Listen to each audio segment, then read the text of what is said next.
Another useful lemma is that if rho and sigma goes to infinity, then for every s between 0 and 2, one has g, s, and rho and sigma equal to e to the 1 plus order of log delta squared over 2, where delta squared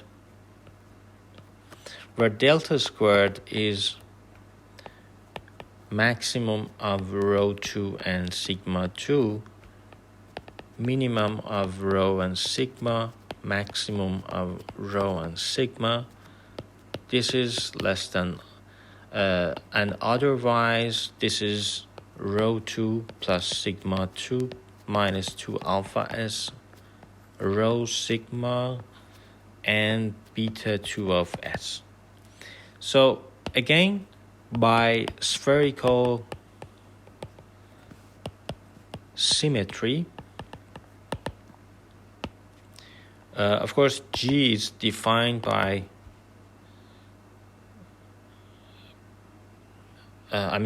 G, which is S and rho and sigma, is defined by probability that the inner product between Z and U is greater than rho, and also Z and V is greater than equal to sigma. And because Z and U and Z and V, this one and this one, are random variable in R, so we have two random variables. So we have mapped everything from a very, very complicated thing to a just 2D random variable place. So everything is here.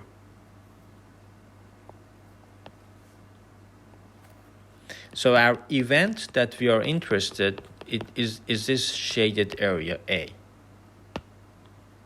And this is delta A.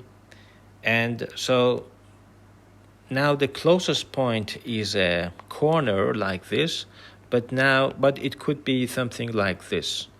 The corner point, the closest point is now, it lies on a side. So delta A is this, and the shaded area is this. So two things can happen. And I said that G is now, because there are two just random variables in R, so I can say that this is just the probability that X is one of them, Y is the other random variable. So the probability that X is greater than equal to rho, and alpha S X plus beta S Y is greater than sigma. And so we are not using measure theory, but we are doing a very important thing. And of course, this is the Gaussian measure, G of A of 2D set. So you will understand all the materials that I say without measure theory. Probability, I just use probability. And so let us denote delta A, the distance from origin to A, this one. And it is equal to delta from the statement of the lemma, of course. So it remains to show that if rho and sigma goes to infinity, then G of A is equal to e to the 1 plus order of log of delta A squared over 2. So first we should imagine what we are saying. First we imagine. And I said the event A is this shaded area. And I want to intersect it with a ball, so this is the ball intersected with A, and so let us say that mu A of R is between 0 and 1. This is the normalized measure of the intersection A with the boundary.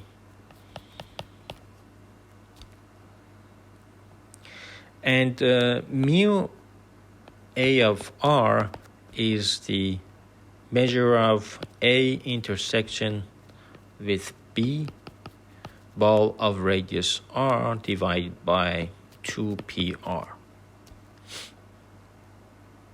So we integrated, of course, mu A of R, this is the 1D standard Lebesgue measure. And you know, Lebesgue measure is an outer measure.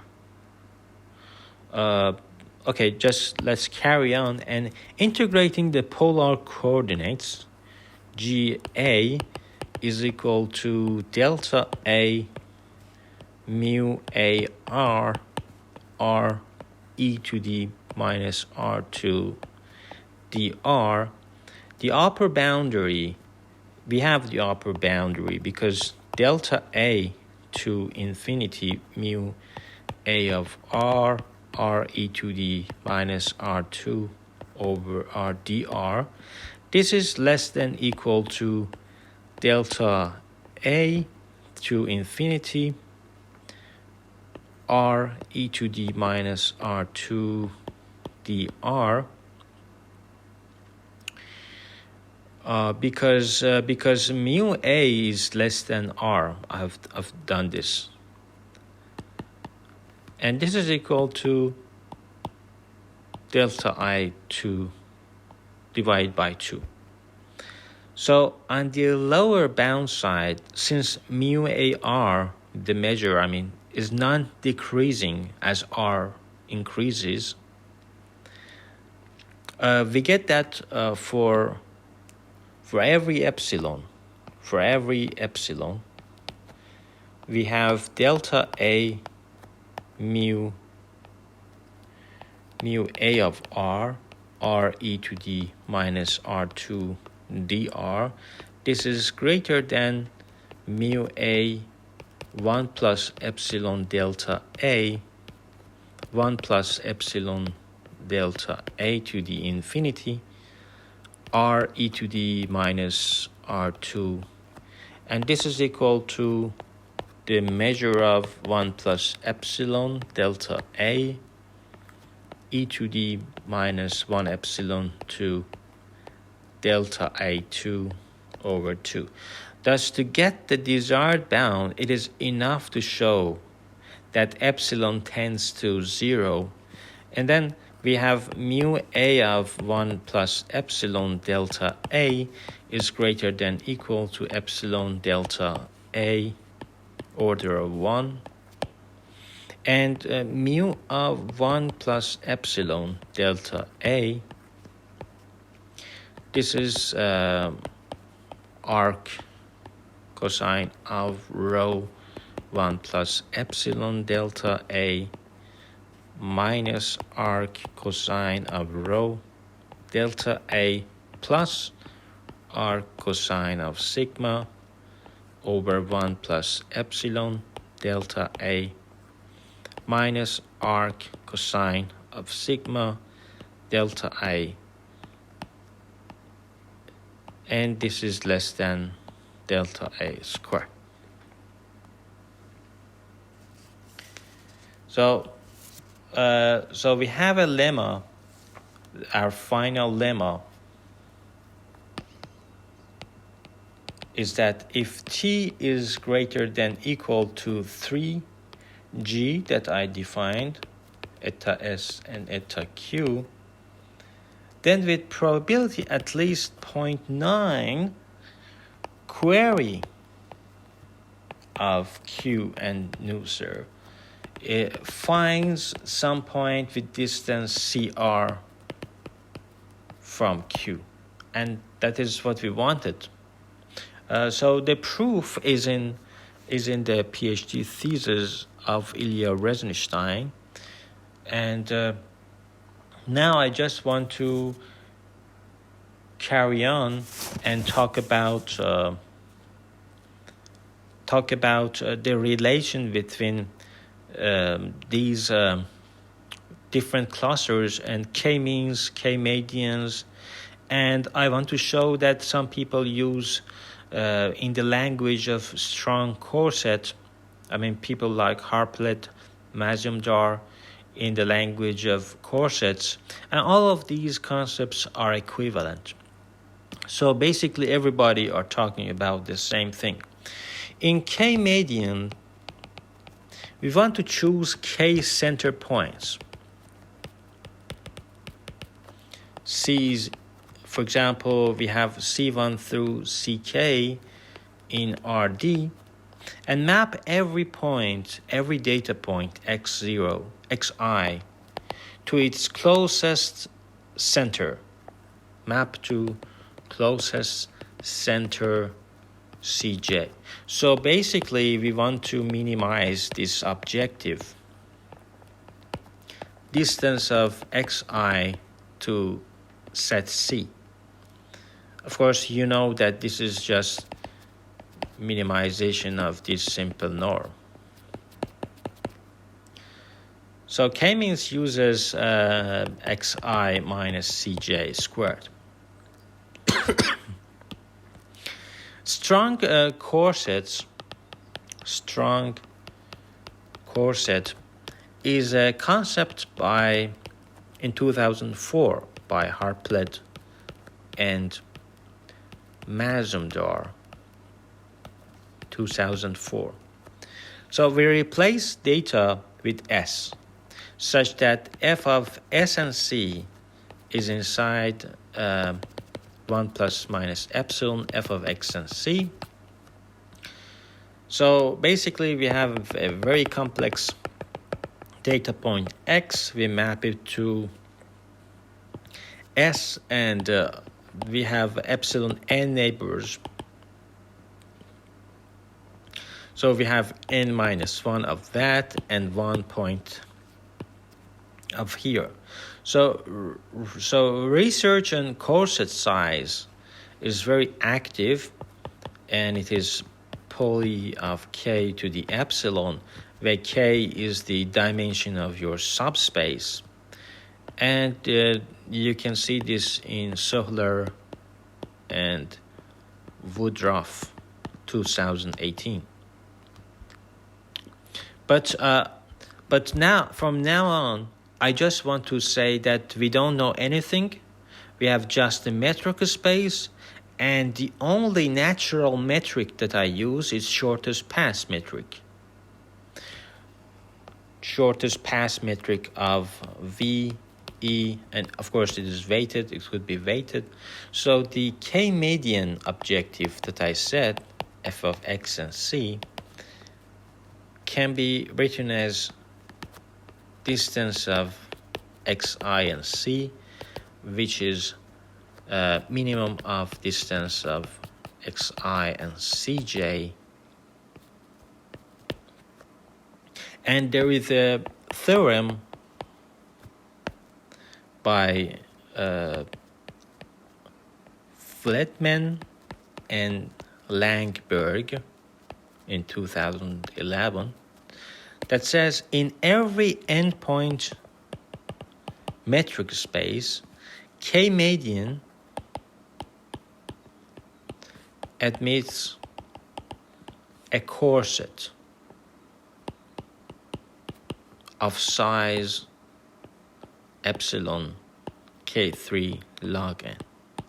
These are results, but now I show you a framework that is much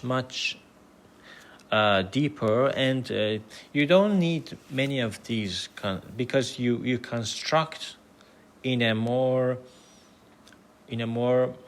systematic way. So you just only need a metric space with a shortest path. Before that, I need to talk about spanners. So we have a metric space, and we have a graph of vertices and edges, and it is weighted undirected graph, and t is greater than 1. So first I need to say that what if a node fails in the spanner graph? I mean, click doesn't care still because it is still well connected, but what if K failure? What we have K failure? I mean, fault. This is the concept. This is the research on fault tolerant spanners. So we have a graph G of V and E, and we have subgraph H of G. We say that subgraph H of G is a T spanner of G if the distance between them on the subgraph, so the induced distance is less than T times D of U and V, and T is the stretch of spanner. So in order to find the minimal spanning tree, which is of interesting for construction purposes, we use a generalization of Kruskal MST algorithm. So we use a greedy algorithm instead. That first we have some vertices but no edge. Then for all U and V in edge, for all edges in non-decreasing weight order, we do that if the distance between U and V is greater than 2k minus 1 times weight of U and V, then add that edge, because that edge is big. That add it to edge and do it for all of them, and then finally return your subgraph edge.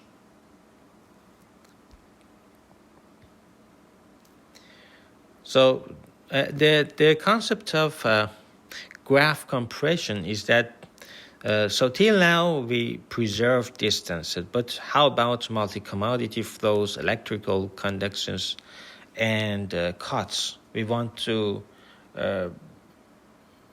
we talked about, in the language of metric embedding, we want to preserve distances, but there are also other variables that are interesting to preserve. Now I want to talk about Bourgain. That is my favorite mathematician in metric embedding. Of course, I like Kortowski as well, because he embeds that to a Banach space. Because in Banach space is a geometric space, we can do a lot of things on infinite dimensional objects. So Bourgain says that any endpoint metric space can be embedded into a Euclidean space with distortion log n. And in the first lecture, I said that Bourgain is important, J.L. Johnson-Linder-Strauss is important, and J.L. says that Euclidean metric, of course using random projection, we embed it into order of epsilon minus 2 log n dimensional space, but with distortion 1 plus epsilon. So there are many ways to embed. So let's say from into distortion is now growing because the research is growing.